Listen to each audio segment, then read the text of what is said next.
voulu me plaindre de la méchanceté de l'homme, grand H, envers l'homme, grand H.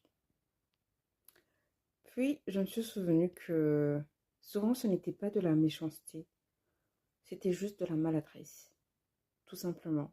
En décembre, une personne m'avait posé une question banale, une question des plus banales.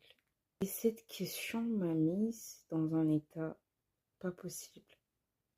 Je me suis sentie mal, je crois, pendant 2 jours. Que faire?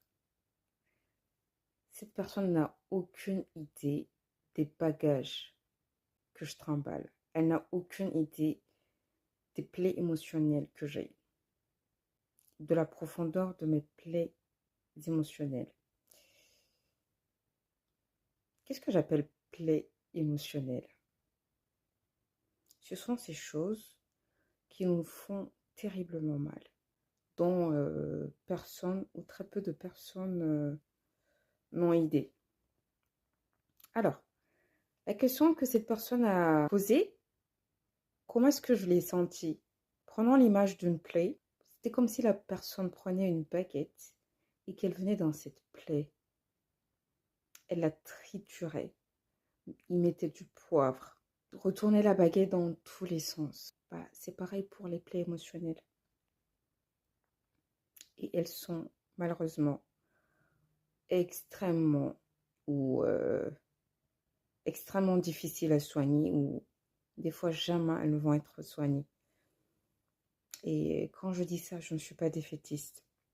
J'essaie d'être réaliste. Que faire quand les gens se frottent nos plaies émotionnelles? Pardonner. Oui, pardonner. Ces personnes n'ont pas idée de ce qu'on trimballe, de la profondeur de nos plaies, de l'existence de nos plaies. Elles sont invisibles, ces plaies. Voilà. Et c'est pour cela qu'on dit, on ne fera jamais assez attention quand on parle. Donc, soyons toujours bienveillants les uns envers les autres. Et on ne sera jamais assez bienveillant. Mais jamais assez bienveillant. Parce que, comme je l'ai dit, et je suis sûre que je ne suis pas la seule, il suffit d'un mot pour envoyer tout valser, pour chambouler notre équilibre.